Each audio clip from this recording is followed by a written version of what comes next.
আসসালামু আলাইকুম। আশা করি সবাই ভালো আছেন, আমিও ভালো আছি আলহামদুলিল্লাহ। নতুন একটা ভিডিও নিয়ে আমি আফরোজা আপনাদের মধ্যে হাজির হলাম। সবাইকে ওয়েলকাম জানাচ্ছি আমার পেজ বিউটি বাইনে। তো এখানে আমার বাচ্চারা কালকে বায়না ধরেছে ভাত ভাত খাবে না, রামেন খাবে। তো একজন বলতেছে, বড়জন বলতেছে লালটা খাবে, ছোটজন বলতেছে কালোটা খাবে। তো ছোটজনের কথাই কিন্তু সবসময় রাখতে হয়। দেখা যায় ফ্যামিলির ছোট বাচ্চাদেরই আদর বেশি, আবদার বেশি, তো ওদেরটাই সবার আগে পূরণ করতে হয়। তো আমি কালোটাই নিলাম। কিভাবে রান্না করেছি সেটাই আমি শেয়ার করব। তো রামেন কিন্তু আমার কাছেও ভালো লাগে, আমার বাচ্চারা খুবই পছন্দ করে। কোরিয়ান রামেন যেটা 3 স্পাইসি, মানে খুবই ঝাল, মানে খুব লালটা বেশি ঝাল, কালোটাও ঝাল। তো এখানে যদি মানে চিকেন, সসেস, ডিম দেওয়া হয় তাহলে ঝালটা একটু কম লাগে, না হলে দেখা যায় খাওয়ার পর ঠোঁটের চারদিকে একদম জ্বলতে থাকে। তো এখানে আমি একটা নিয়েছি, একটাই একদম পরিমাণ মতো পানি দিয়ে এটা সেদ্ধ করতে হবে। আর প্রথমে আমি নুডলসটাকে সেদ্ধ করে নিব। একটু যদি পানি বেশি হয় তাহলে পানিটা একটু ফেলে দিব। আর এখানে হচ্ছে এটা ভালো করে সেদ্ধ করে নিতে হবে। আর যেই মশলাটা, ঝাল মশলাটা, সেটা দিয়ে মানে 1 মিনিটের মতো একটু রান্না করে নিলে তাহলে ফ্লেভারটা মানে একদম ছড়ে যায়, তাও খেতে ভালো লাগে। এই রামেনটা মানে আমার বাচ্চারা খুব পছন্দ করে। মাঝে মাঝে দেখা যায় ওরা রাতে ভাত খেতে চায় না, এটাই খাবে।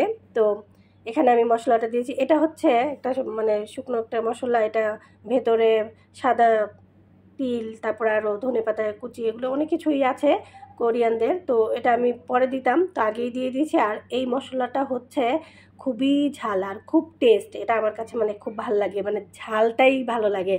তারপরে একে ভালো করে মিশিয়ে নিব। 1 মিনিট রান্না করে নিব, বেশি না, 1 মিনিটের কম রান্না করলেও হবে। তো এভাবে মানে খালি খেলে না একটু বেশি ঝাল লাগে। তো আমি এখানে ডিম সেদ্ধ করে আর হচ্ছে কয়েকটা নাগেট ভেজে দিয়ে দিলাম। আর আমি সব সময় নুডলসের মধ্যে ঝাল, যেটা রামেন নুডলস, সেটার মধ্যে চিজ দেই। চিজটা দিলে ঝালটা একটু কম লাগে আর খুব মজা লাগে খেতে।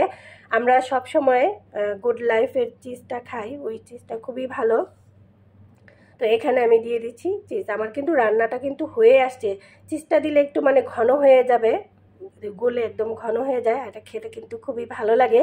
তো গরম গরম থাকতেই চিজ দিয়ে দিবেন, তো গলে যাবে। তো এখানে আমি ডিম দিয়ে দিচ্ছি আর হচ্ছে সসেসগুলো দিয়ে দিচ্ছি। আমি চিকেন থাকলে চিকেনও দেই, আর ছোট বাচ্চার টিফিনেও দেই। তো এভাবে করে বাচ্চাদেরকে দিবেন, বাচ্চারা খাবে। আর আমার কাছেও ভালোই লাগে খেতে, খারাপ লাগে না।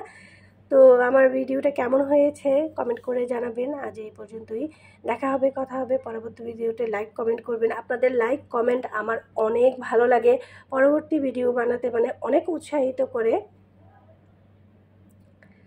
তো রামেনটা কেমন হয়েছে, আপনারা কিভাবে খান কমেন্ট করে জানাবেন। আল্লাহ হাফিজ।